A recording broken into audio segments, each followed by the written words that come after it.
Me está haciendo eco. Yo creo que alguien tiene el micrófono abierto porque me está haciendo eco la voz. Bueno, ya dejo de hacer eco. La actividad extractiva, David podría proponerse. Voy a grabar el audio, creo que alguien lo dijo. Mientras tanto, porque es que también desde el computador yo no tengo audio ni nada, entonces no sé si se grabe, al final termine sin grabarse nada. Entonces voy a grabar el audio desde el celular y vamos a ver si lo voy a solucionar, ¿listo?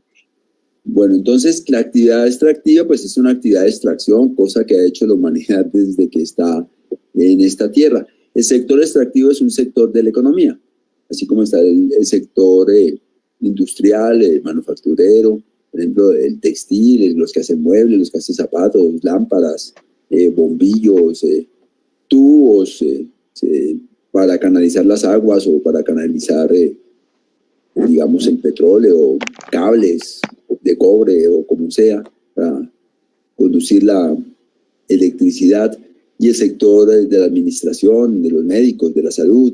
Bueno, así como hay muchos sectores, habría también un sector extractivo que, digamos, solo es sistema, y ahí sí se diferencia el sistema, cuando ese sector es tan superlativamente importante, no en un momento dado de la historia, sino en la construcción misma de los estados y de las naciones, que determina una cantidad de cosas que revisamos la vez pasada.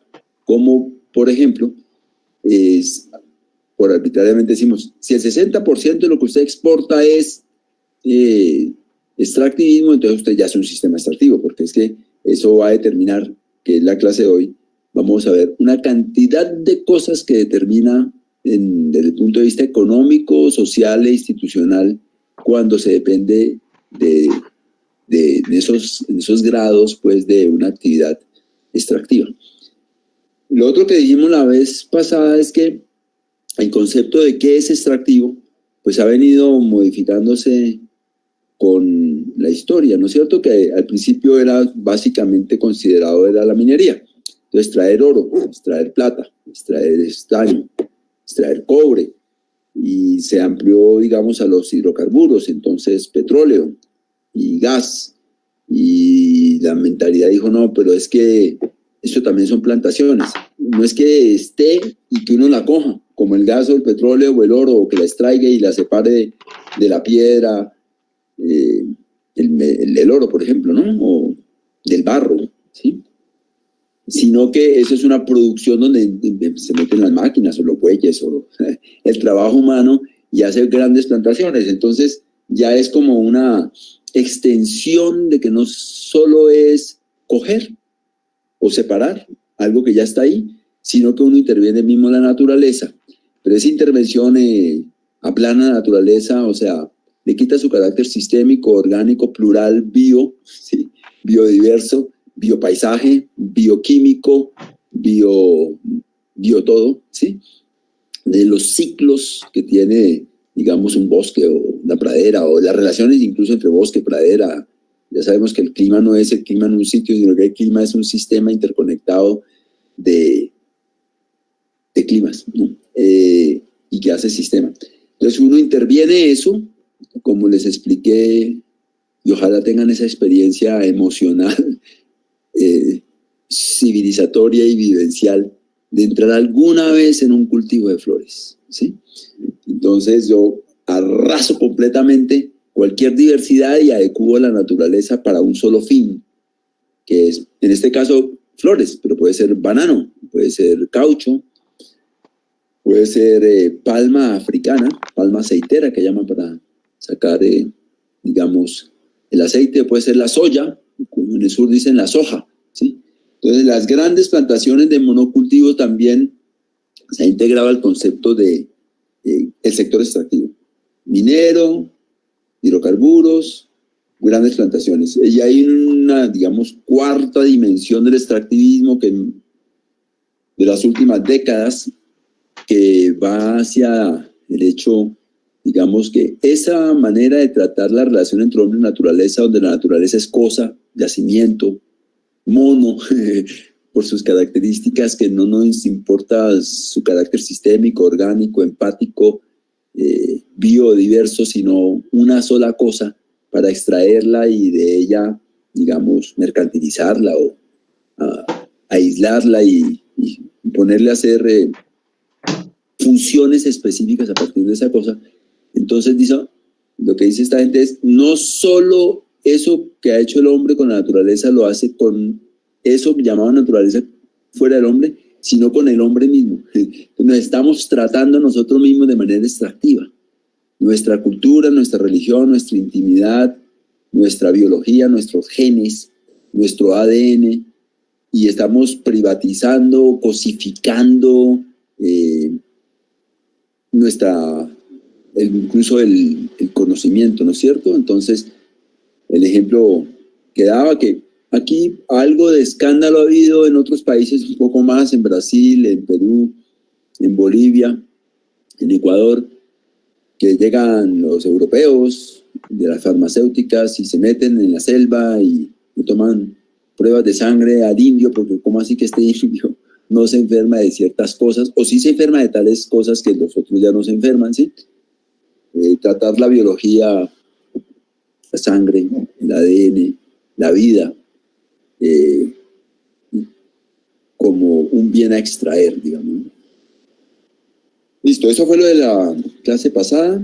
Actividad extractiva, sector extractivo, sistema extractivo. ¿Qué es el extractivismo? Minería, hidrocarburos, plantaciones e incluso una manera como estamos tratando a la sociedad y a los cuerpos mismos como bienes cosificables, aislables, sistematizables y reproducibles a partir de su especificidad y su singularidad, despojado de su carácter sistémico, orgánico, empático, ¿sí? De diversos sistemas de vida, hombre, naturaleza, donde finalmente son sistemas de vida de la naturaleza y el hombre es parte de ella, de ese sistema de vida. Somos 76 personas, la vez pasada también éramos 76. Le voy a pedir aquí entre paréntesis a David que averigüe quiénes son los que no están asistiendo, a ver si nos podemos comunicar con ellos y mirar a ver por qué no asisten, si tienen algún problema o han decidido no asistir. Bueno, entonces sigo hoy con un paso más, que es ¿cuáles son las consecuencias de ese sistema extractivo? Entonces, pues toca empezar por alguna parte, porque son consecuencias económicas, políticas, institucionales, sociales, medioambientales, y todas se relacionan efectivamente, pero pues uno para exponer va desglosando, va cogiendo de unita en unita y las va relacionando, que es lo que voy a empezar hoy. Voy a insistir mucho y no teman, y todos vamos a entender consecuencias económicas de los sistemas extractivos. Y recordemos, y no vayamos a olvidar, que la economía no es la economía, como decir un rayo que cae desde el cielo, que la economía es un conjunto de relaciones entre los hombres a través de la naturaleza, a través del trabajo, ¿sí? Y entonces son relaciones sociales. La economía no son otra cosa que relaciones entre personas a través de la naturaleza, a través del trabajo, ¿sí? De producir cosas, circularlas, consumirlas, atesorarlas, subdividirlas, intercambiarlas, ¿sí? Entonces la economía no es una cosa, es un conjunto de relaciones humanas, llamadas economía, porque están ligadas a la producción, a la circulación y al consumo. Y a eso le llamamos economía. Así como otra cosa le llamamos biología, y a otra cosa le llamamos ecología, y a otra le llamamos psicología, ¿sí? Entonces, la economía es aquellas relaciones humanas que tienen relación con producir y consumir los bienes necesarios para la reproducción de la vida, ¿sí? Sí, eso. La casa, la carretera, el lugar de reunión, las ciudades, los pueblos, eso. Entonces vamos a ver algunas consecuencias económicas. Les decía que arbitrariamente hemos establecido que un sistema extractivo es cuando un país, su 60% o más de las exportaciones es de naturaleza, ¿sí? Esa minería, hidrocarburos, grandes plantaciones, ¿sí? Y entonces, esa exportación de naturaleza, cuando es sistema, ¿qué impactos económicos fuertes tiene? Vamos a mirar lo que pasó entre el 2002, 2012-2014 en América Latina y en el mundo, pero pues yo sé más es de América Latina respecto de este tema, ¿no es cierto? Nosotros llegamos a exportar una cantidad bastante apreciable de hidrocarburos, básicamente. Perú, más minerales que hidrocarburos, por ejemplo. Ecuador, bastante también hidrocarburos y grandes plantaciones, y así, por país, unas cosas más y otras cosas menos, ¿no? Quiere decir que nos entró muchísimos dólares, porque el intercambio a nivel internacional se hace básicamente y prioritariamente y masivamente en dólares. Entonces exportamos mucho, porque nos pedían mucho. Y quien más pedía eran los asiáticos, los chinos, la India, pero pues en general el comercio internacional fue altamente demandante de bienes primarios que internacionalmente le llaman commodities, ¿sí? Y que son estas cosas de las que estamos hablando de naturaleza exportable, ¿sí? Entonces exportamos a unos precios que no hacían sino subir y unas cantidades que no hacían sino subir. Entonces nos llenamos de dólares porque estábamos vendiendo mucho y a precios mayores. Claro, cuando esa vaina se vuelve un buen negocio, hay una cantidad de capitales en el mundo, sobre todo de países llamados del primer mundo, o sea, del capitalismo de punta o del capitalismo más desarrollado, que dicen, wow, ese negocio está bueno, yo quiero invertir ahí. Entonces viene algo que le llaman inversión extranjera directa, ¿sí? Que es una cantidad de compañías que dicen, no, pues entonces yo me meto en Colombia a hacer minería de los canadienses. Ah, bueno, ¿qué empresas mineras hay? Yo las compro y le meto tecnología y las revoluciono y las pongo súper productivas y las agrando. Entonces llegan los ingleses y dicen, yo me meto allá a explorar mucho más petróleo, porque pues ese país siempre ha tenido petróleo, pero ¿por qué tan poquito al lado de Venezuela, que tiene, las segundas reservas de petróleo del mundo, las primeras? Ese país tiene que tener más petróleo. Entonces llegan los ingleses y llegan los gringos y llegan los canadienses y llegan los holandeses y llegan los franceses. Dice, inversión extranjera directa. Yo me meto a explorar petróleo, gas, minerales, me voy a la selva del Amazonas, porque allá hay litio, porque allá hay una cantidad de lo que llamamos extrañamente metales raros, ¿sí? Y llega la inversión extranjera directa, o sea, llegan otra vez una cantidad de dólares. En tercer lugar, los bancos llegan y dicen, wow, esos países están creciendo.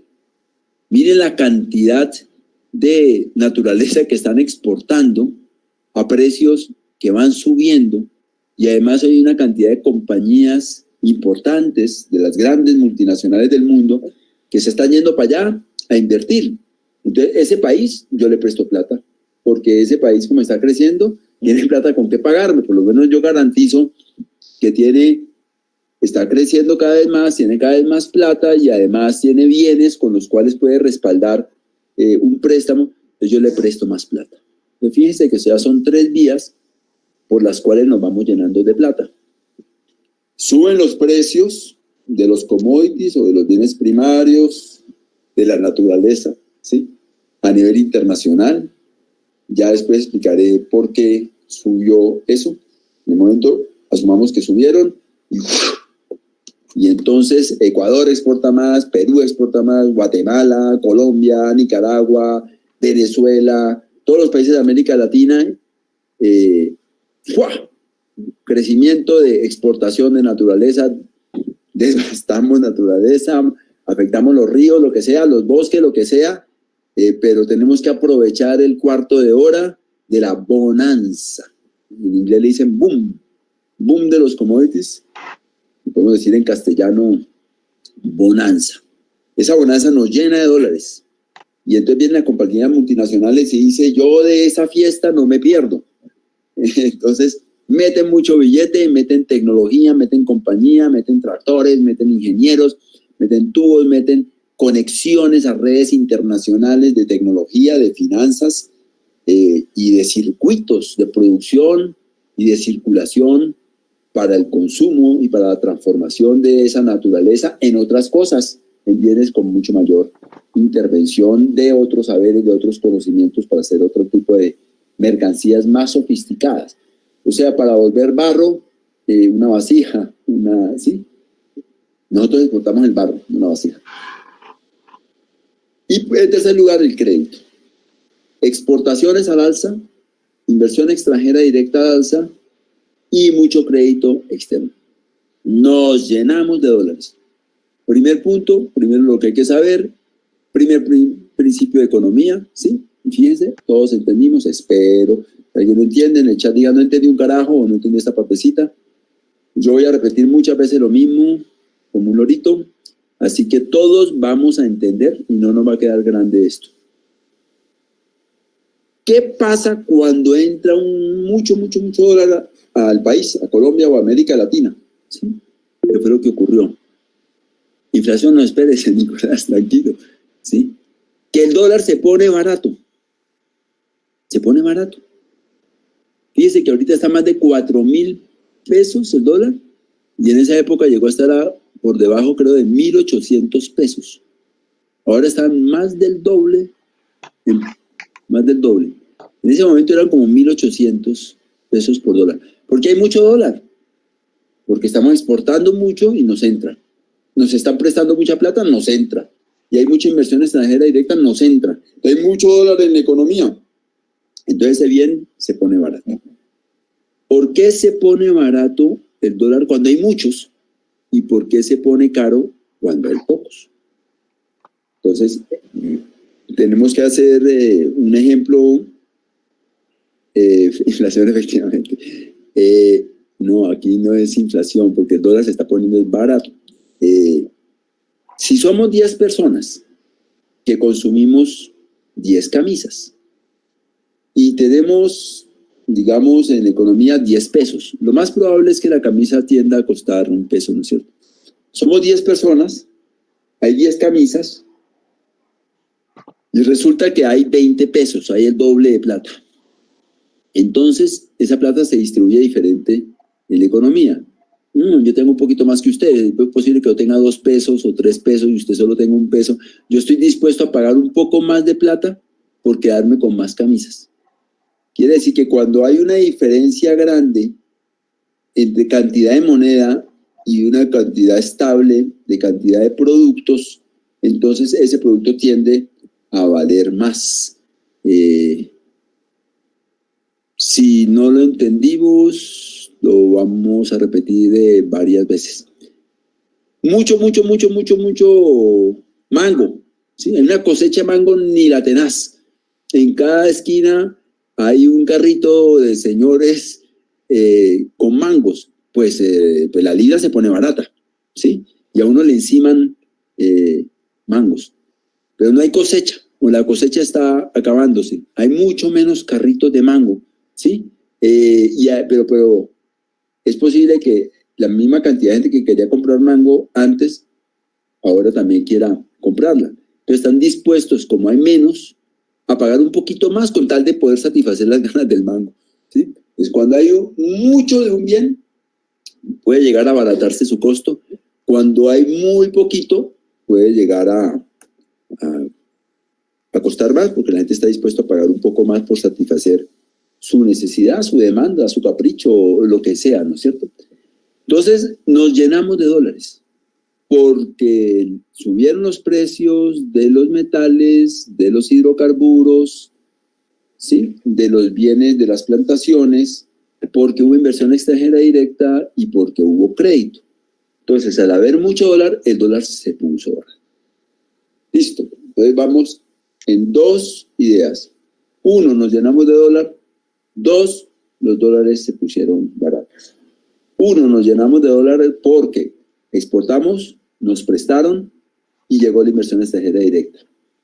Y dos, se puso el dólar barato porque había mucho. ¿Qué pasa cuando el dólar se pone barato en una economía? No en un mes o en 2 meses, sino, como estaba hablando, del 2002 al 2014, 14 años seguidos, ¿sí? Pues resulta que las cosas que venden afuera de Colombia se vuelven más baratas, Diego, exactamente, ¿sí? Se vuelven más baratas. Porque como las cosas se venden en dólares y se compran en dólares, y si el dólar es más barato, quiere decir que por cada cosa me cuesta menos. Voy a dar un ejemplo. Yo voy a comprar un carro, y lo voy a traer de Estados Unidos. Ese carro de Estados Unidos me cuesta, digamos, un buen carro, ¿no? Gama media alta, o media, digamos, $20,000. Más los seguros, el transporte, los impuestos de importación y toda esa vaina, ¿sí? Digamos que me sube el precio y los impuestos por traer el carro y tal, a $30,000. Va a poner cifras fáciles después de multiplicar. Si el dólar está a 2,000 pesos, ¿sí? Un dólar. Ese carro de $30,000 es 2 por 3, 6, son 60 millones de pesos. ¿Sí? Si el dólar está a 1,000 pesos, 1 por 3, son 30 millones de pesos, a la mitad del costo. Si ese dólar está a 4,000 pesos, como hoy, es 4 por 3, 12, son 120 millones de pesos. O sea que el carro, que en Estados Unidos, supongamos, cuesta $20,000 en todo momento, a nosotros, ese carro no nos cuesta lo mismo en pesos. Si está a 1,000 pesos dólar, nos cuesta 20 millones. A 2,000 pesos dólar, nos cuesta, ¿qué? Bueno, perdón, 40 millones. A 4,000 pesos, nos cuesta 80 millones. ¿Sí? O sea, el carro en Estados Unidos, que siempre cuesta $20,000, a nosotros nos cuesta diferente en pesos. Puede ser desde 20 millones, 40 millones, 80 millones, ¿sí?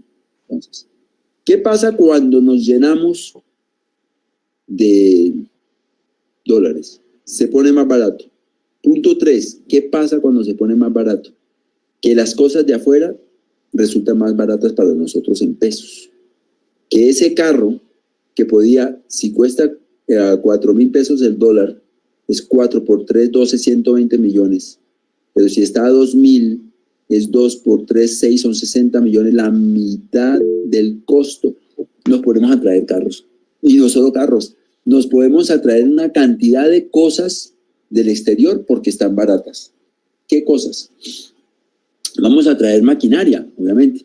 Los tractores se ponen más baratos, los productos químicos para fertilizar la tierra se ponen más baratos, las pinturas se ponen más baratos, los aislantes se ponen más baratos, los computadores, las motos se ponen más barato, la ropa de marca, los perfumes, los tapetes de Irán se ponen más barato, las lámparas divinas checas se ponen más barato, el cristal, o sea, todo se pone más barato. Entonces uno trae bienes de maquinaria que van a ayudar a producir más y bienes de consumo, ¿sí?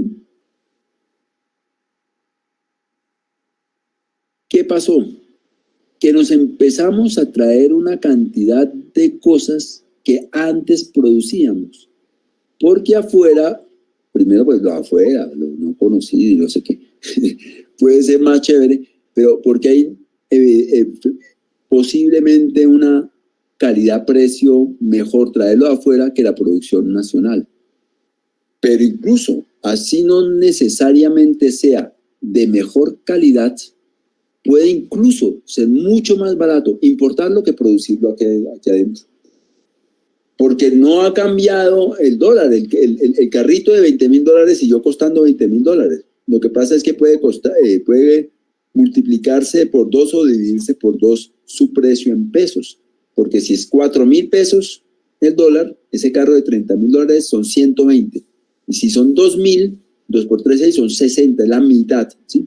Entonces, no necesariamente que el bien afuera sea siempre de mejor calidad, pero puede llegar a ser incluso de menor precio. Me acuerdo alguna vez estaba en la playa de San Andrés, en la playa, descalzo, tocando la arena, oyendo el mar y oliéndolo, y pedí un pescado. Y a mí el pescado me supo rarongo. Yo voy, cada vez que puedo, al mar. Y eso no me sabía pescado del Caribe. No me sabía pescado de Providencia ni de San Andrés, ¿sí? Y pregunté, ¿de dónde es este pescado? Este pescado, señor, viene de Vietnam. Estaba en una playa de pescadores en el Caribe, en San Andrés, y el pescado de Vietnam era más barato que el pescado de los pescadores de la playa. El punto 3 es trágico. El dólar se pone más barato, empezamos a importar una cantidad de bienes manufactureros, pero también de consumo y también de alimentos. Al punto que empezamos a importar frijoles, incrementamos la importación de frijoles, lentejas, arroz, aguacate, hasta café trajimos de Vietnam, a propósito, y no únicamente pescado. E importamos aceites, importamos sal, importamos leche, pollo, carne de res, carne de cerdo. No sé si se dieron cuenta, pero prácticamente importamos toda la bandeja paisa. Quiere decir que no importamos únicamente bienes de lujo, súper bacanísimos. Sí, el salmón ahumado de Noruega, el salmón chileno, ¿sí? Vino franceses y quesos franceses. No solo importamos bienes de consumo de lujo, sino bienes de consumo de primera necesidad. Reemplazamos nuestra propia producción básica de alimentos básicos por importación de esos alimentos a través de y vendidos por cadenas transnacionales de alimentos. Punto 1, nos llenamos de dólar. Punto 2, el dólar se pone barato. Punto 3, aumenta la cantidad de importaciones, porque las cosas se ponen más baratas. Importaciones de maquinarias, de consumo y de bienes primarios. De maquinaria uno dice, chéverísimo, buenísimo, porque esas máquinas van a permitir abaratar la producción nacional y aumentarla en cantidad. Entonces pueden haber más empleos y más productos y más mercado nacional, porque pues el que produce algo tiene que comprar cosas para esa producción, ¿sí? Entonces eso va sofisticando la economía y la va tecnificando y va metiendo ingenieros y contadores y economistas y administradores y transportistas. O sea, eso es una máquina que jalona, ¿sí? La producción manufacturera jalona mucho y los servicios jalonan mucho los conocimientos, la producción, las profesiones y las clases medias y el consumo. Pasó lo contrario. Las cosas se pusieron más baratas y nos pusimos a importar no solo esa maquinaria, sino bienes de consumo chéverísimos, como digo, tapetes persas y lámparas y vajillas, pero también alimentos, y no solo de lujo y sofisticados, sino alimentos básicos. Es decir, que la cantidad de hectáreas de producción de alimentos disminuyó en Colombia, básicos. La cantidad de ganado también. Bueno, la guerra también tiene que ver, la guerra interna también tiene que ver con eso. ¿Cuál es el otro fenómeno que ocurre cuando el dólar se pone barato, además de afectar las importaciones? Afecta las exportaciones. Pero es que Ya dijo usted que las exportaciones crecieron, aquellas ligadas a la minería, hidrocarburos y plantaciones. No, hablo de las otras exportaciones. Las otras exportaciones que no son bienes primarios o que no son los bienes primarios que están, digamos, en la punta del boom de los commodities. ¿Y por qué afecta a esos bienes de exportación? Porque para el exterior, el que nos compra de afuera, esos bienes se ponen más caros. Ups, pilas con ese concepto. Para nosotros, lo que traemos de afuera se pone más barato. Para el que está afuera, lo que nosotros vendemos se pone más caro. ¿Por qué? Vuelvo al ejemplo. Si nosotros producimos algo que cuesta 20 millones de pesos, ¿sí? Cualquier cosa, 20 millones de pesos. Como el dólar se pone barato, nosotros vamos a recibir menos dólares por esos 20 millones de pesos. ¿Sí? Pero el que está afuera se le vuelve más caro. Traer de Colombia, el señor de Colombia, ¿sí?, necesita que yo le pague más dólares para poder recibir esos mismos 20 millones de pesos porque el dólar se le puso barato.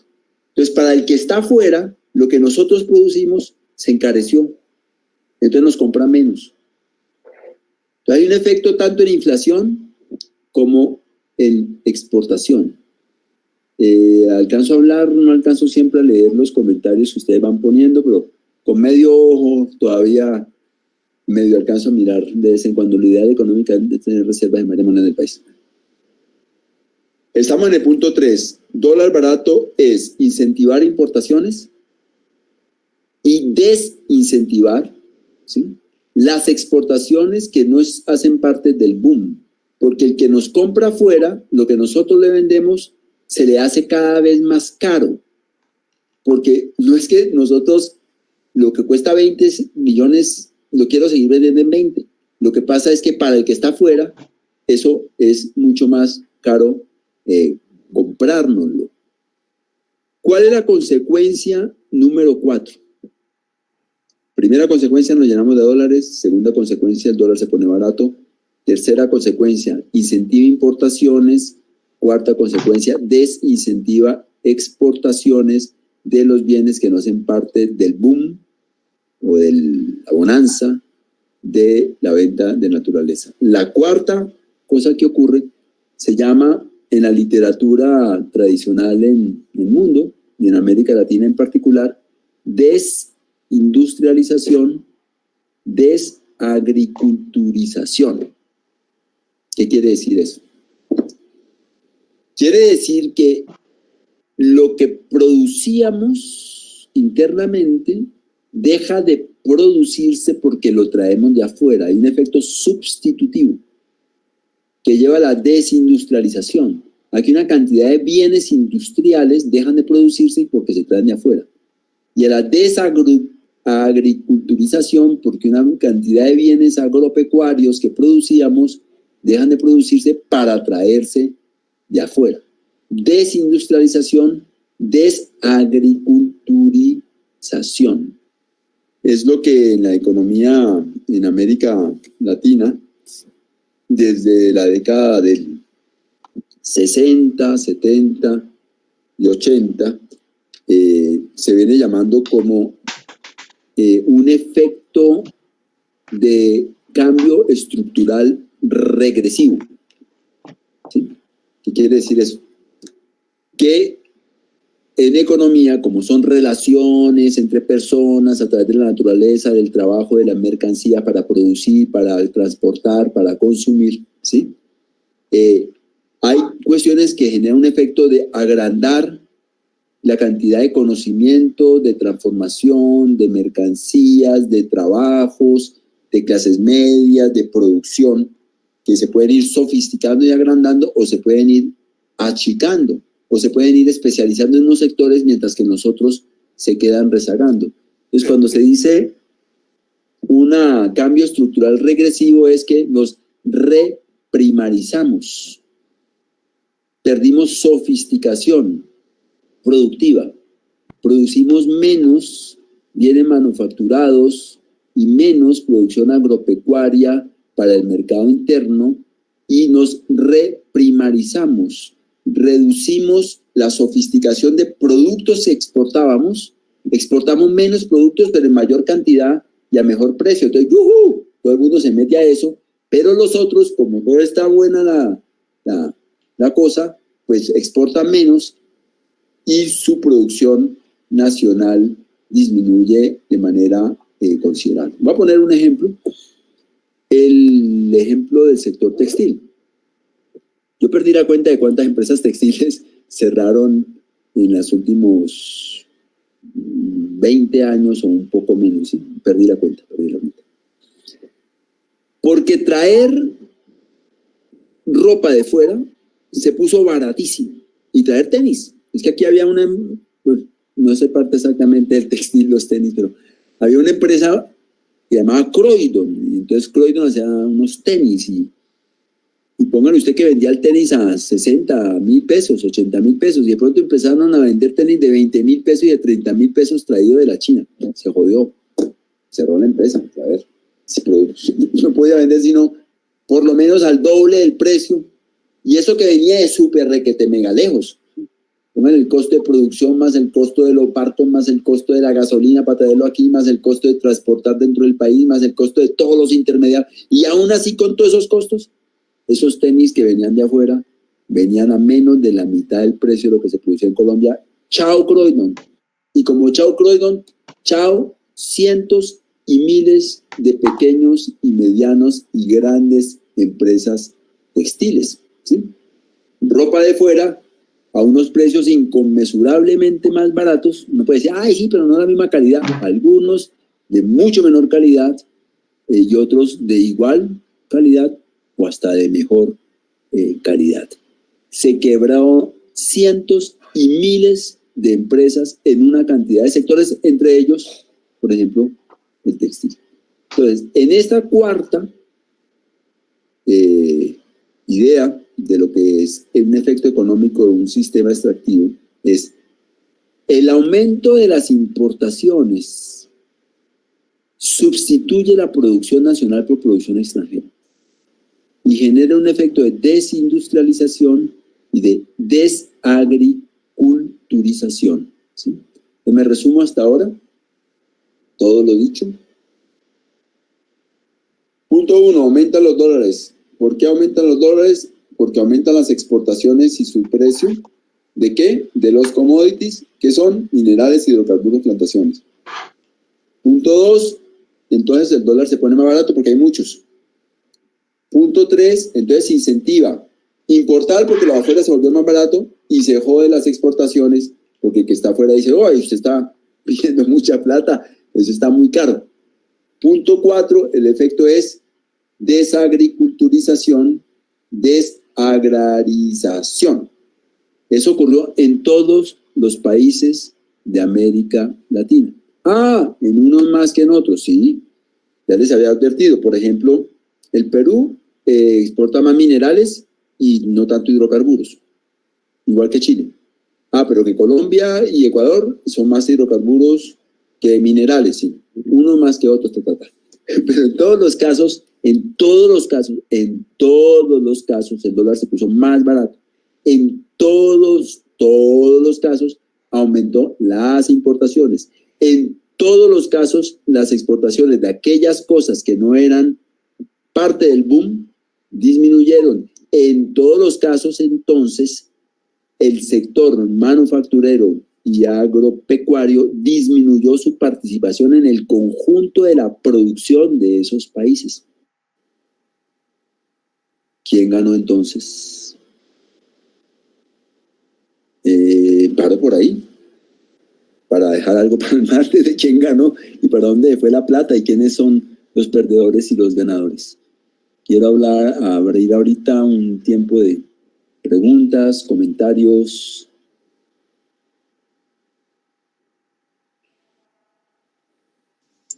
Profesor, tengo una pregunta. ¿Sí? En este momento en que el dólar sube, y si digamos no es algo temporal, sino que realmente sea algo a largo plazo, ¿eso haría entonces que se impulsara la reindustrialización del país, o no tendría ese efecto el momento como actual?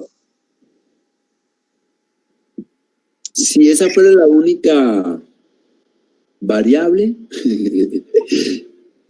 pero además que ya destruimos bastante. O sea, ya se desindustrializó bastante y se desagriculturizó bastante, pero digamos que un dólar como está, a los exportadores les conviene, a los exportadores, pero es que lo que pasa es que los precios de los commodities están en el piso. O sea, el petróleo está a menos de 30 y está como al 20, ¿sí? Y todos los minerales, todo está en el piso. O sea, puede ser que nos paguen más dólares, pero el valor de esos bienes está en el piso. Y de las otras cosas, pues es posible que se vuelva interesante, pero usted no, del día a la mañana no se vuelve exportador porque requiere una capacidad instalada de producción, ¿no? O sea, cada variable se relaciona con otra en un momento, en un contexto de la historia, ¿no? ¿Sí? Obviamente que si el dólar perseverantemente es así de caro, puede llegar, o sea, es un incentivo para la exportación, ¿sí? Que eso significa que nos industrialicemos otra vez un poco más, depende de otros dependes, ¿sí? Depende de otros dependes, porque me permite eso decir que, oiga, usted dice que en todos los países de América Latina fue igual. Sí, pero los países que más tenían sofisticada su economía, es decir, los países que tenían más bienes agropecuarios exportables y exportados, y más bienes manufacturados, exportables y exportados, sufrieron una reprimarización menor que aquellos que no lo tenían. Vuelvo y repito. Un país como Colombia, a pesar de todo lo que uno pueda criticar de Colombia, tiene una economía mucho más diversa en producción de bienes manufactureros que una economía como, por ejemplo, la ecuatoriana. La peruana también tiene su grado de sofisticación, pero menos que la colombiana, ¿sí? Y la boliviana aún menor.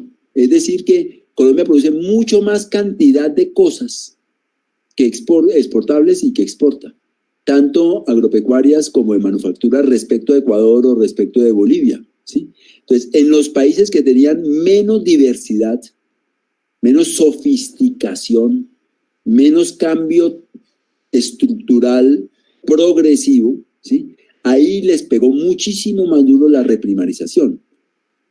Es decir, que en países como Ecuador y como Bolivia, y digo esos dos porque tuvieron gobiernos progresistas durante más de 10 años, se reprimarizaron aún más fuertemente que Colombia y Perú, porque Colombia y Perú tenían un portafolio mucho más grande de cosas que producían y para su mercado interno, pero también para exportar esas cosas en el sector agropecuario y en el sector manufacturero. O sea que los impactos, a pesar de ser similares para toda la región, no le pega a todo el mundo de la misma manera, depende de sus condiciones originales, o originales no, en las condiciones en las que le cogió usted el boom o la bonanza. A nosotros nos golpea disminuyendo el peso de la manufactura y del sector agropecuario en el conjunto de la producción de la riqueza, y nos tiende a reprimarizar, pero mucho menos que Ecuador y que Bolivia, que tenía menos diversidad de la producción manufacturera y agropecuaria, y entonces les pegó mucho más duro la reprimarización. Por eso, si ahorita hay condiciones para poderse volver industrializada, porque el dólar está caro, entonces traer de afuera va a ser muy caro, ¿sí? Y entonces es posible que lo produzcamos entonces nosotros las cosas, porque no las podemos traer de afuera, que son muy caras, ¿no es cierto? Eso es posible, eso es un factor importante, pero depende cómo coge a cada uno de los países la posibilidad de que eso ocurra. En América Latina ya hubo una situación histórica similar o más bien comparable fue la crisis de la Gran Depresión en 1929, que inició en Estados Unidos. Todos hemos visto fotos de la gente haciendo cola para recibir la sopa en las ciudades de Estados Unidos, y esa fue una crisis ni la berraca que impactó el mundo entero. Se cayó el comercio internacional, es decir, menos importaciones, menos exportaciones, menos crédito, se volvió todo el mundo proteccionista, hambruna, desempleo, crisis fiscal, los estados no tenían plata, las empresas se quebraron. Todo eso ocurrió en 1929 con un impacto mundial del que ahorita el coronavirus generará al menos ese impacto, sino aún más profundo y más fuerte. Y no fue un inicio, pero sí fue un detonador muy importante en América Latina para un proceso de industrialización. La crisis de 1929 tuvo como impacto en la mayoría de países de América Latina, en unos más que en otros, porque siempre es así, en unos más que en otros, depende de condiciones, un impulso muy importante a la creación de una cantidad de empresas en una cantidad de sectores manufactureros, agropecuarios, de producción de alimentos, de bebidas, de jabones, de pinturas, de máquinas, de tubos, de hierro, de acero, ¿sí? De cemento, o sea, fue un impulso muy importante para la posibilidad de una industrialización después de 1929, ¿sí? Después de esa crisis. ¿Algunas otras preguntas, comentarios?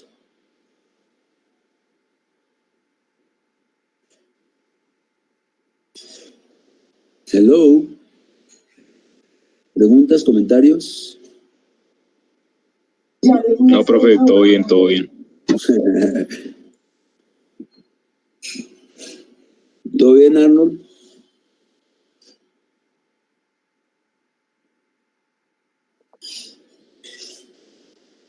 ¿Algo que no se entiende? ¿Algo que debo repetir? ¿O quieren que siga? Profe, hay una persona que pregunta en el chat si sería adecuado volver a adoptar una política de industrialización por sustitución de importaciones. Sí. Sí. Porque lo que ocurrió entre 1930, después de la Gran Depresión, que les dije que fue relativamente benéfica en el mediano y largo plazo para América Latina, en el momento que se dio dramático. El Estado se quedó sin plata, se perdió una cantidad de importaciones, de exportaciones, de crédito, a la gente no había como que pagarle a los funcionarios públicos. Fue una crisis, obviamente en unos países mucho más tenaz que en otros. Y después dijo, carajo, se cerró el comercio internacional, no nos van a prestar plata. Además, esas máquinas de afuera están carísimas. Pongámonos a producir nosotros, traigamos maquinaria para producirla nosotros. Y se generó en toda América Latina, en unos países más que otros, un proceso de sustitución de las importaciones por producción nacional. Exactamente lo contrario a lo que hicimos entre 2010 y 2014, que fue sustitución de la producción nacional por la importación de productos externos a través de grandes cadenas transnacionales de producción, comercialización y venta de esos productos externos. En vez de hacer industrialización por sustitución de importaciones, lo que hicimos fue desindustrialización por sustitución de la producción nacional para traer la producción externa. Eso fue lo que pasó en la década de 2000 y no termina de pasar. ¿Sí? No termina de pasar. Esa es la primarización y tal. Claro que la contra es, entonces, ¿cómo que debemos volver a tener un proceso de industrialización mejor que una reprimarización? Sí. La vaina es cómo, con quién, a quién le interesa. Porque acuérdese que hubo ganadores y perdedores, y hay unos ganadores súper requete mega fuertes, que no necesariamente están interesados en que se financie un proceso de industrialización, porque ganaron en el proceso de reprimarización. ¿Sí? Entonces, que siga la guachafita. Siempre la economía son relaciones entre personas, quiere decir relaciones de poder, ¿no? ¿Otras preguntas? Sigo sin entender por qué en un lado aparecen 75 personas en el chat, pero aparecemos conectados 70 personas.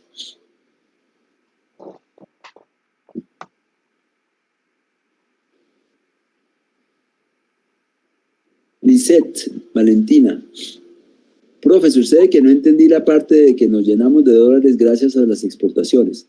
Sin embargo, en lo que entendí es que, claro, efecto de ello es que el dólar se ponga barato y con ello incentivamos más las importaciones que las exportaciones. Entonces, ¿cómo hacemos para mantener la dinámica del dólar barato si se disminuyen las exportaciones? A ver, Lisette, y para todo, vuelvo a repetir. China estaba creciendo a la lata, más de 10% al año, y la India también, pero también unos países que llamaban BRICS, Brasil, Rusia, China, India, Sudáfrica, y a eso algunos le meten hasta Turquía, entonces eso es lo que es BRICS, ¿sí? Y esos manes, sobre todo China, compraban lo que se vendiera en carbón, lo que se vendiera en petróleo, lo que se vendiera en gas, lo que se vendiera en chatarra. Otra vez para hablar de San Andrés, llegó un barco y dijo, a ver, toda la chatarra de la isla, y por eso se fueron por todas las islas comprando toda la chatarra del mundo. O sea, una caldera, la caldera productiva del mundo estuvo allá, sí, por más de una década, comprando los bienes primarios que se vendieron. ¿Sí? Entonces, hubo mucha demanda. Entonces, cuando algo es muy demandado, respecto a lo que se ofrece, ese precio sube, como los mangos. Si se va acabando la cosecha, el señor con el carrito ya no tiene solo mangos, sino que empieza a meterle otras fruticas ahí, pero muchos queremos mangos, ese precio de mango no lo van a subir, como ahorita. Ahí hay un pánico y carajo, van a escasear los alimentos, ¡bum!, la papa al doble. ¿Sí? Eso. Entonces subieron los precios, entonces exportamos gas, exportamos petróleo, exportamos minerales en mayor cantidad porque estaban succionando, comprando todo lo que fuera, pero además en mayores precios. Entonces, tenemos muchas ventas. Entonces, como tenemos muchas ventas, tenemos muchos dólares. Pero a la vez hay unas compañías transnacionales que dicen, oiga, estos manes están vendiendo mucho. Uy, están vendiendo oro, y vendió estos manes en América Latina.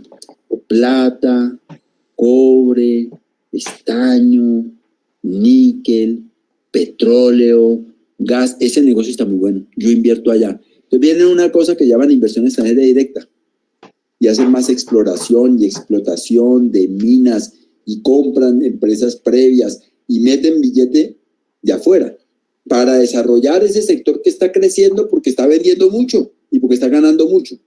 Entonces esa es la segunda manera por la cual nos entran dólares. Uno, porque vendemos más a mayor precio.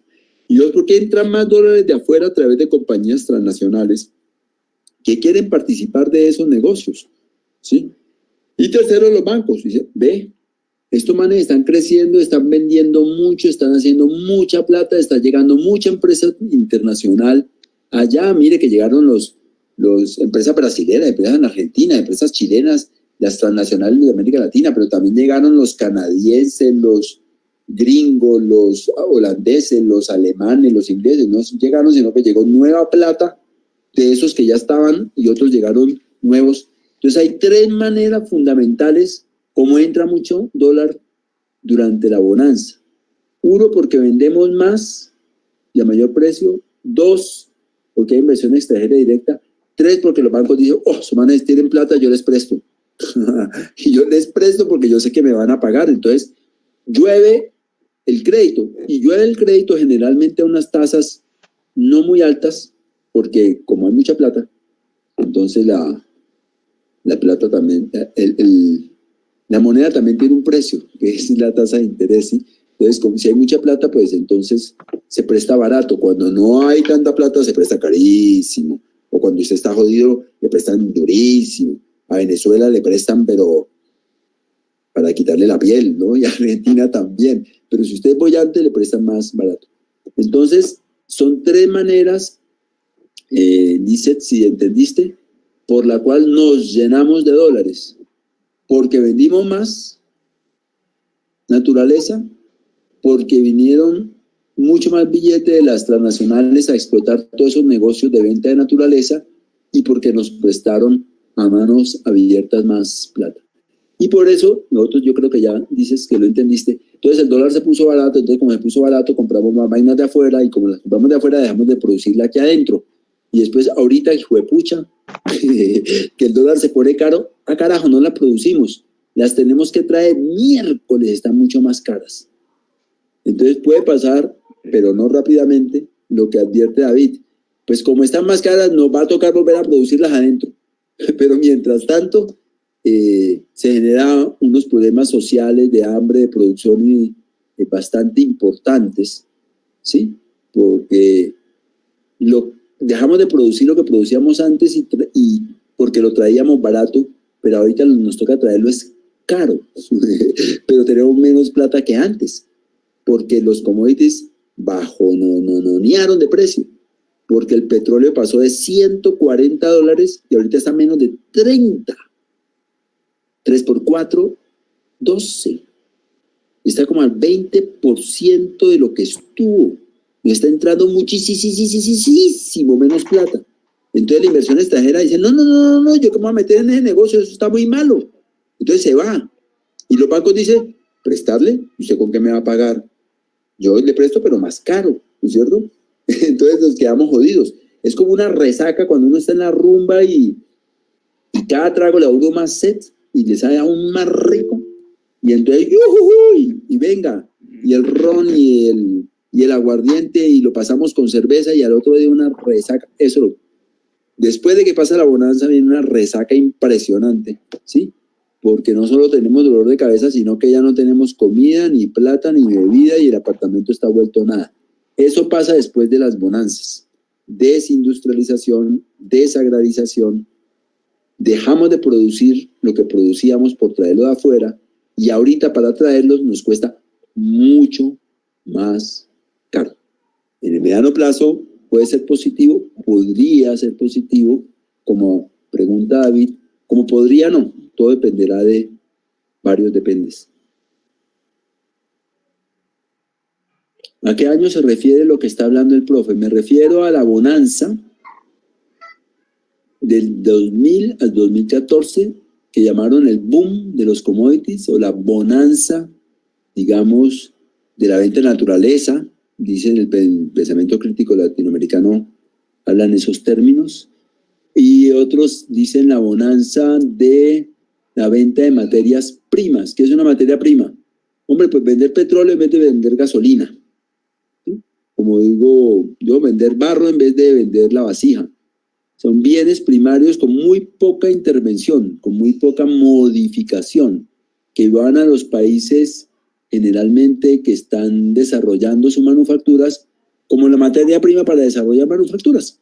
Entonces uno vende el oro y en esos mercados internacionales pues el oro no es solo bien atesorable, ¿sí? O para estar en bolsa, sino que con eso hacen una pues joyería, pero también lo meten en una cantidad de máquinas de alta precisión, no solo en bienes de lujo, ¿no es cierto?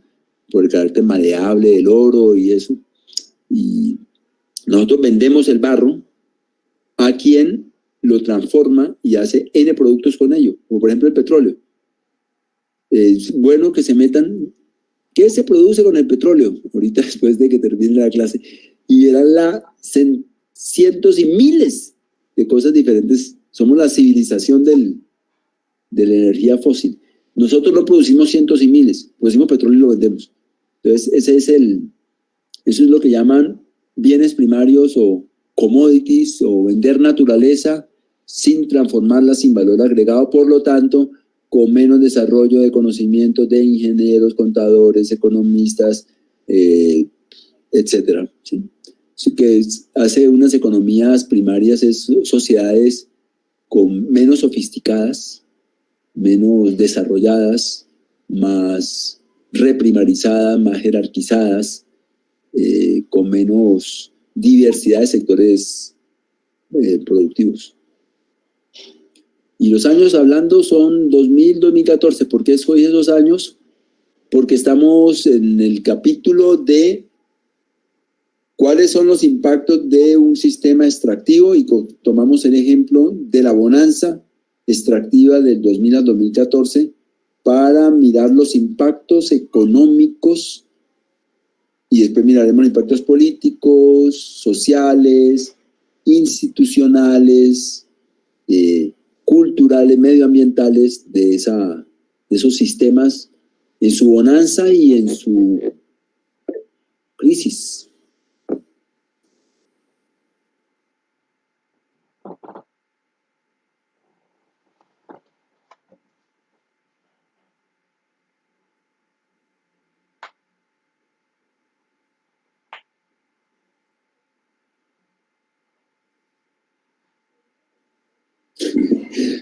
Ustedes quieren el fin de la película y apenas la película está...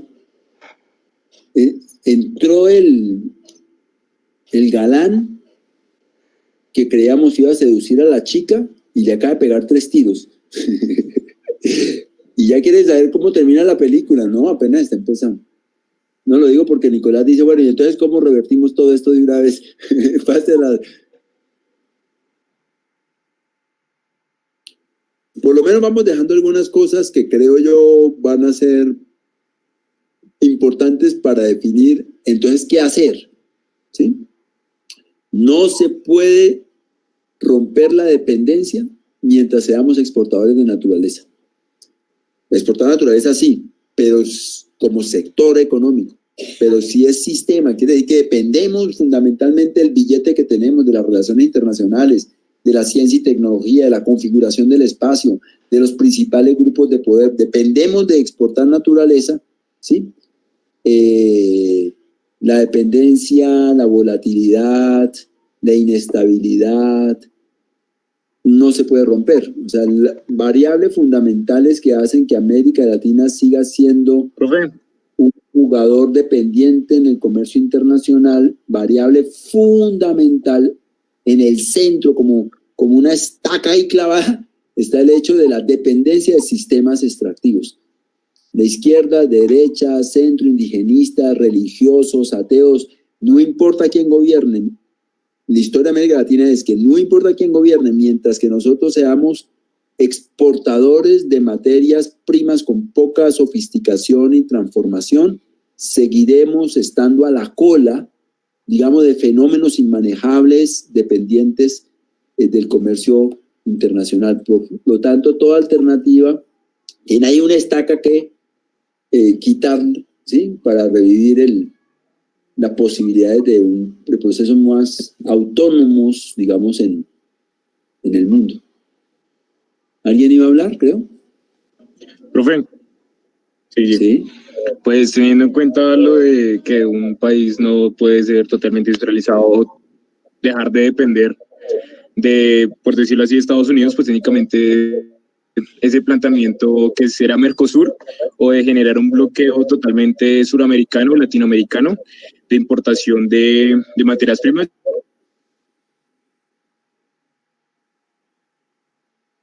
¿Ya terminaste, Aaron, o se fue la voz?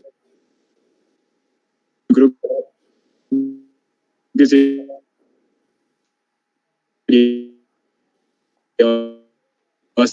No se oye bien, Arnold. Bastante importante, ¿no? Porque, digamos, si llega y se pone en todos los factores de Latinoamérica, que son los principales proveedores de materias.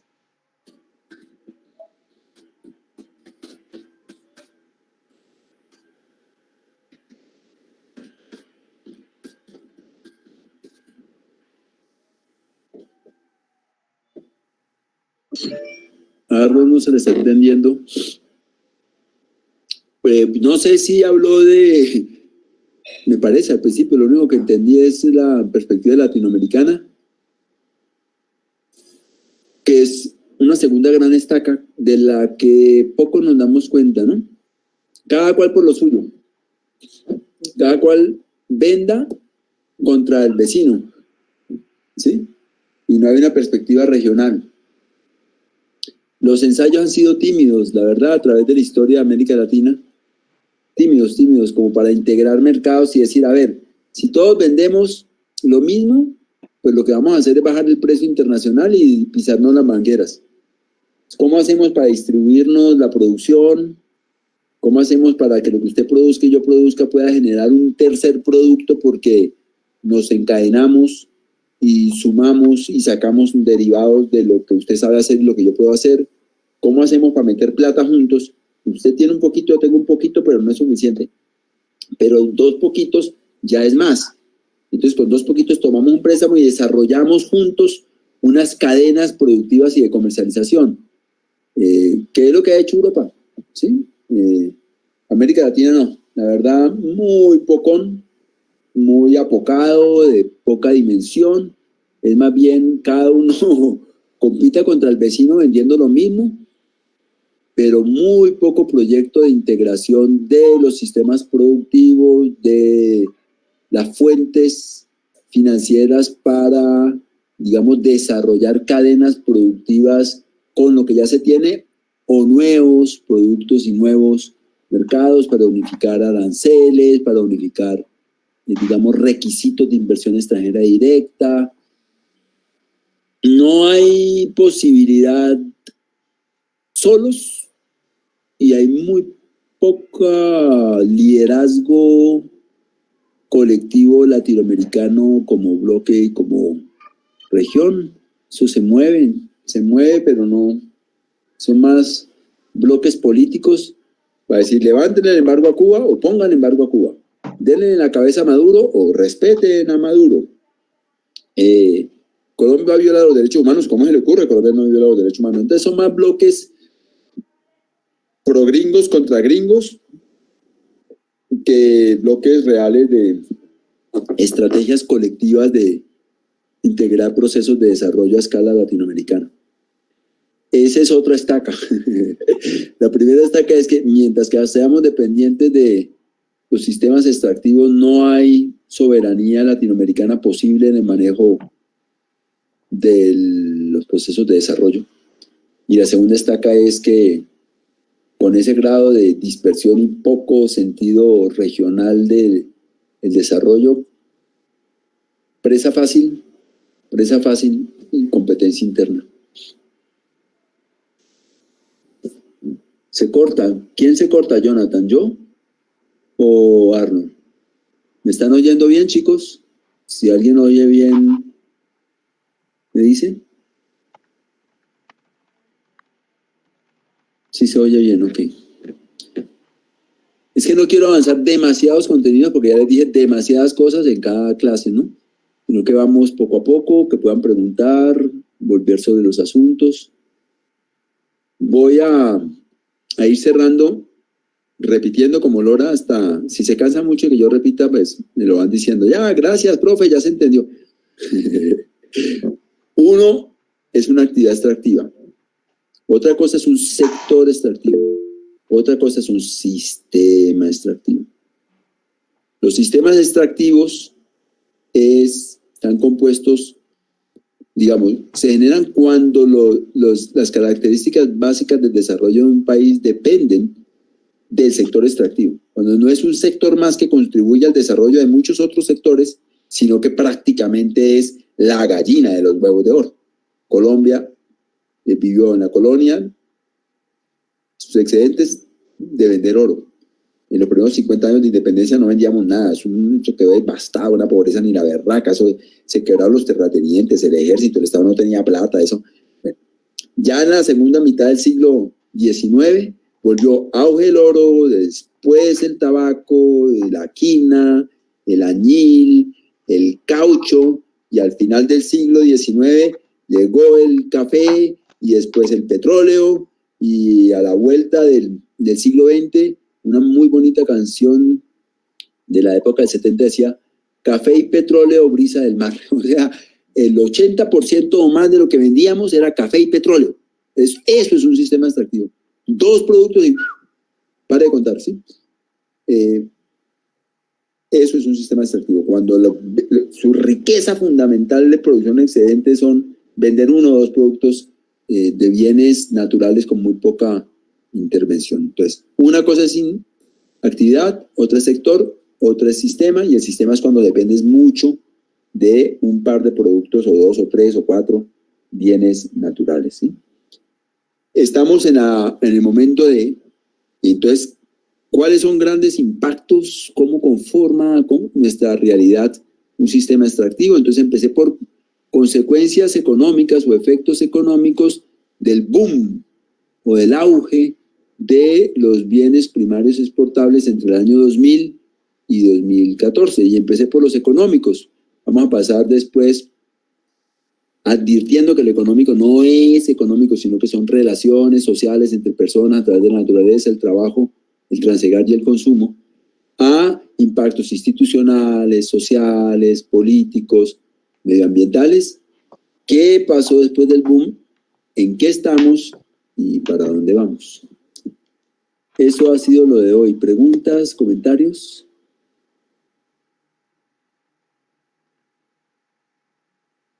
La segunda estaca.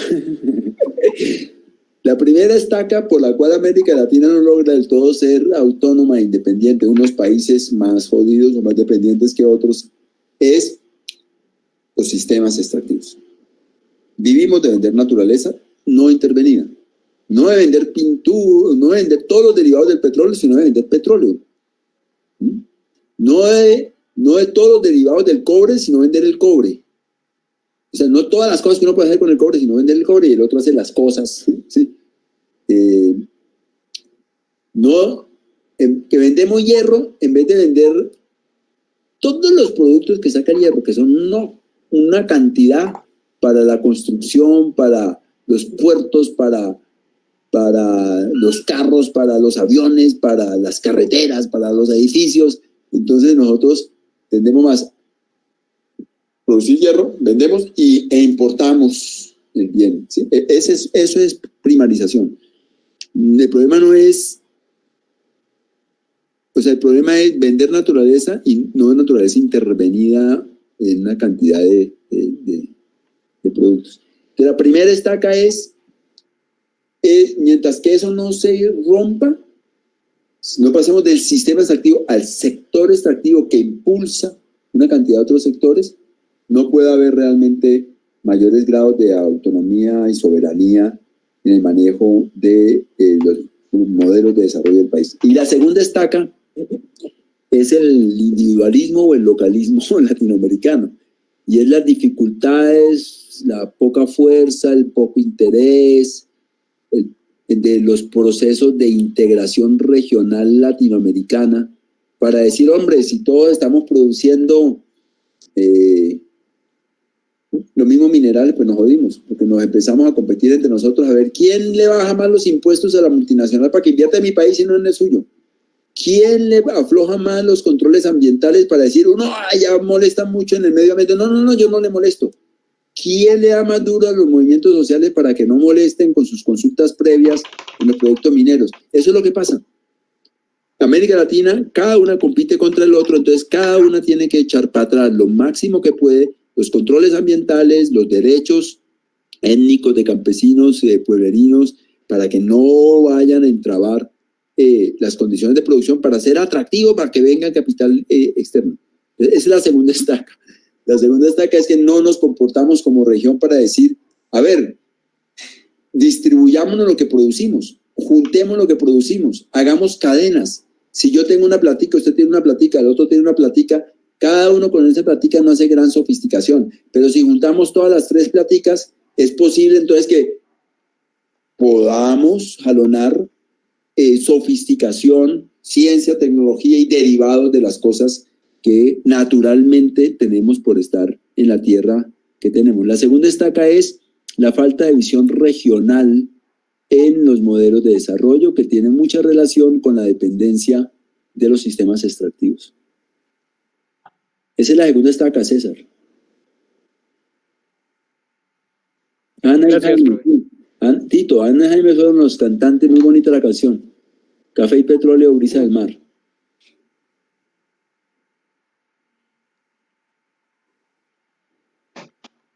¿Sí? ¿Alguien iba a hablar? ¿Joropo del llano? ¿Eso es un joropo? No, eso no es un joropo.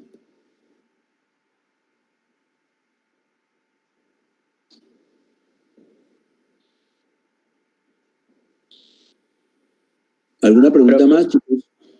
Profe, una pregunta. Daniel.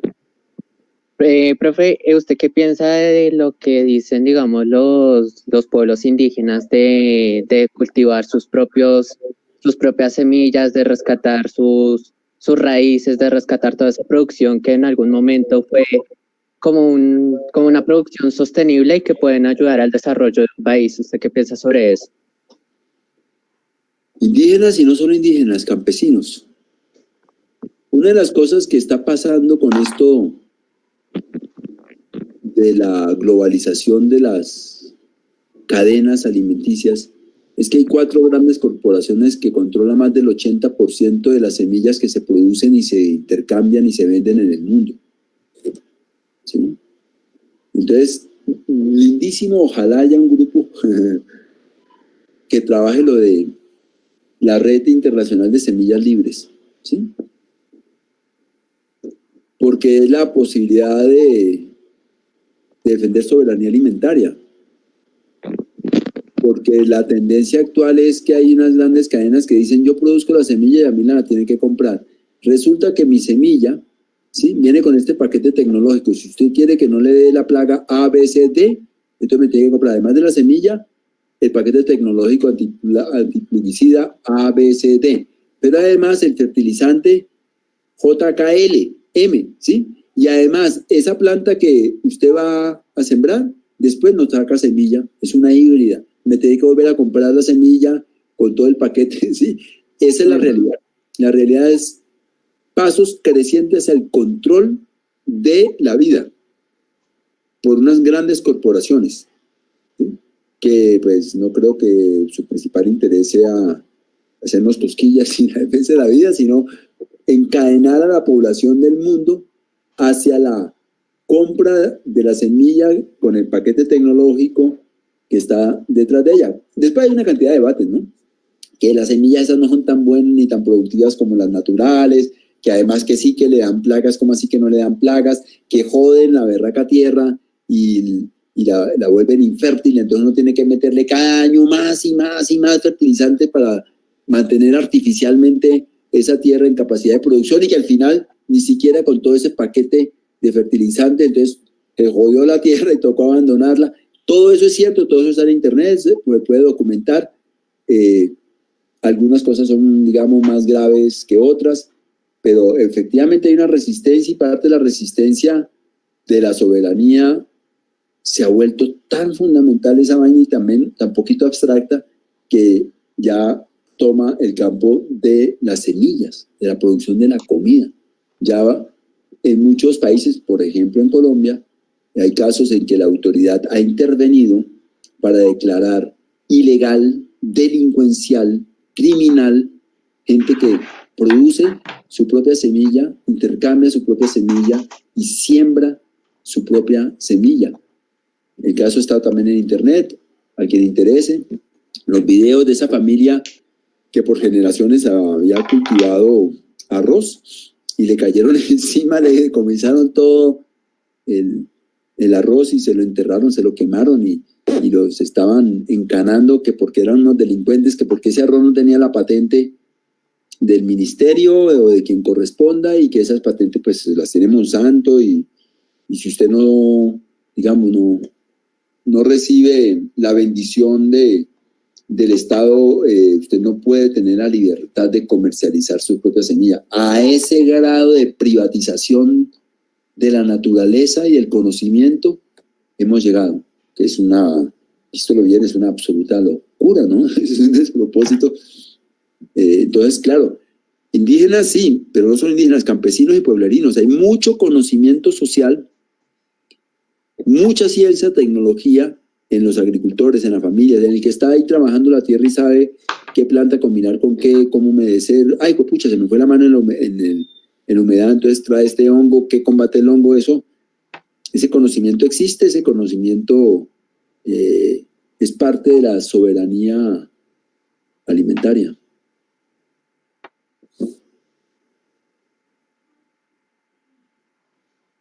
¿Más preguntas, comentarios? Profe, y otra pregunta. Sí, Daniel. Es que yo el año pasado pues vi algo llamado agroforestería tropical y pues ahí en esa clase se hablaba mucho sobre los sistemas policultivos de tierras autosostenibles. La idea era como utilizar o cultivar más de 2 productos, digamos plátano, café, para generar mayor producción de café y sobre todo esa café que se produce es de tipo exportación. Y según eso haría crecer mucho la economía de, pues digamos, de esos campesinos, mayor entrada de recursos, mayor entrada de ingresos. Y según mi pregunta es esta, eso, ¿qué consecuencias podría tener en la economía como la colombiana si eso llegara a establecerse como tal? Y si eso podría llegar a cambiar el sistema extractivo que nosotros tenemos.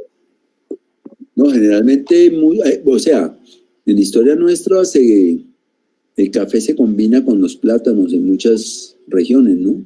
Porque es café que funciona mejor a la semisombra que a la intemperie totalmente.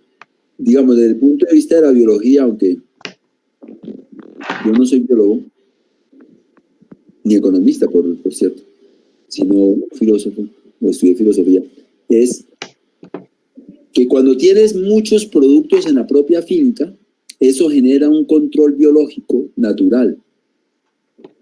La diversidad de productos requiere cosas diferentes de la tierra, composiciones químicas diferentes, pero también sus desperdicios aportan diferentes, digamos, nutrientes a la tierra. La diversidad de la producción mantiene fértil, incluso enriquece la tierra, ¿sí? El monocultivo es altamente peligroso en el sentido de que si le da un bicho a una mata, le da bicho a todas las matas, ¿sí? No hay un control biológico natural de la naturaleza sobre los factores estos que llamamos amenazantes, pero que no son, es un hongo, o sea, es tan natural como cualquier otra cosa, solo que cuando la naturaleza es diversa, ese hongo, que también tiene derecho a vivir, vivirá en cierta escala, pero si es solo monocultivo, ese hongo se come todo el berraco cultivo y se vuelve cáncer, o se vuelve virus, se vuelve coronavirus, ¿sí? Le pedí a Daniel, no sé si ya lo colgó, un artículo de unos chinos que hacen un recuento de las pandemias que han habido en el mundo y cuáles han sido los antecedentes en los sistemas productivos que han facilitado esas pandemias, y concluyen ellos, por lo tanto, que pandemias habrán mucho más de seguido porque estamos cortando los ciclos naturales de la naturaleza. Los monocultivos amenazan, digamos, porque no generan un control biológico natural del sistema de la vida, sino que es uno. No sé si se vieron, les recomiendo, buenísimo, las 3 películas de Matrix o Matrix, ¿sí? Smith, el agente Smith. El agente Smith es el cáncer, es el mono, que se reproduce a sí mismo sin tener, digamos, consideración, va comiéndose todo, como el virus, coronavirus, pero no produce vida, no es vida, es solo lo mono coloniza todo, parasita todo, carcome todo. Ese es el cáncer, es el virus, es el agente Smith de Matrix, ¿no es cierto? Ese es un punto. El otro punto es que tiene una cantidad de otras consecuencias del monocultivo, ¿sí? Y es que requieren grandes inversiones. Entonces no hay muchos propietarios, sino que tienden a ser una familia o un grupo económico. Y por lo tanto genera mucho más fácil sociedades jerárquicas, con grandes diferencias de poder entre el conjunto de los habitantes de un territorio. El monocultivo hace entonces que tiene tan superlativamente más el poder quien controla el monocultivo sobre toda otra producción que la acaba, y lo hace todo el mundo dependiente en lo económico, en lo político, en lo social y en lo cultural de los grandes propietarios del monocultivo. O sea, el monocultivo no solo tiene consecuencias desastrosas desde el punto de vista del equilibrio biológico, sino que produce sociedades mucho más jerárquicas, más inequitativas. Si ustedes van alguna vez, ojalá pudieran, ¿sí?, ir yo fui a la Drummond, ¿sí? Los que extraen carbón en La Guajira, ¿sí? Eso es un complejo impresionante, impresionantemente grande, sofisticado, súper tecnológico. Las carreteras adentro son maravillosas, el acueducto, el alcantarillado, la electricidad, la comida es re buena, las habitaciones, los centros vacacionales, la salud. Uno entra dentro de un mundo aparte, que es el mundo del enclave tecnológico, de la extracción masiva de carbón, ¿sí? Se sale fuera de ahí, un indio con 4 chivos, unos peladitos ahí arriando unas veces. ¿Qué relaciones de equidad hay? Ninguna. Y entonces hasta el gobernador y el alcalde tienen que pedir permiso para poder entrar y por escrito y llamar y a ver, ¿y usted a qué viene? ¿Y dónde viene? ¿Y para qué viene? Y no sé qué. O sea, eso ordena territorialmente el poder. Esa empresa tiene muchísimo más poder que el alcalde y muchísimo más poder que el gobernador y que todos los movimientos sociales. Ahí no hay, ¿para qué hablar de democracia o de equidad o de pluralismo de qué? ¿Sí? O sea, el mono requiere gran inversión. Y entonces vienen unas jerarquías impresionantemente incomparables de poder económico, de poder político, de poder institucional, de qué conocimiento es que se incentiva y cuál no sirve para la gran cosa, o es folclore. Vaya, haga paseo, vista al campesino indígena y tómese unas fotos, ¿sí? El conocimiento vuelto folclore, vuelto mercancía consumible para las vacaciones, ¿sí? El monocultivo, por lo tanto, ya me repetí, esta es la tercera vez, tiene consecuencias no solo biológicas de romper los ciclos de la biología, que se autocontrola y se autorreproduce, sino que tiene consecuencias nefastas sobre la centralización y concentración del poder, del conocimiento y de la inequidad, ¿no?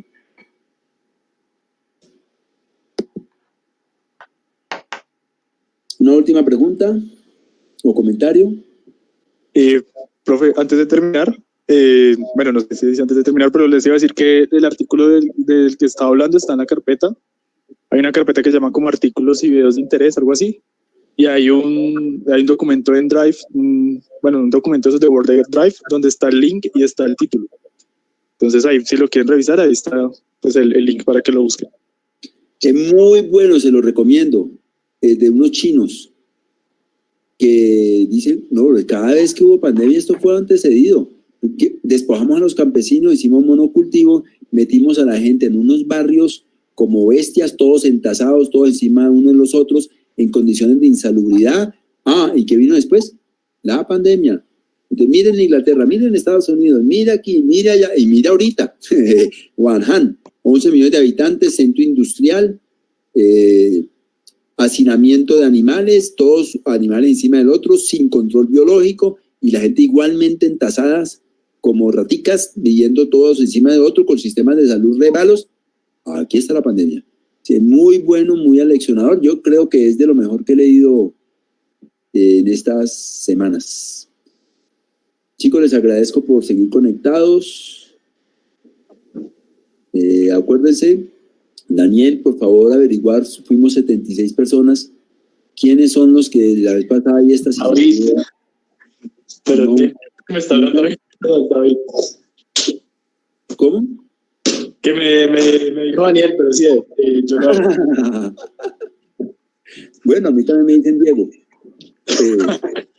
Hay otra cosa. Es que los chicos que no están conectando, ¿qué problema tienen? ¿Qué necesidades tienen? ¿Sí? Listo. Les recomiendo a los muchachos que por favor me escriban si les fue mejor o peor con Google Meets para seguir haciéndolo por acá. Y sí, cómo les ha parecido la clase. A ver si podemos mejorar un poco. Mejor por acá, fue mucho mejor por acá. ¿Quién grabó?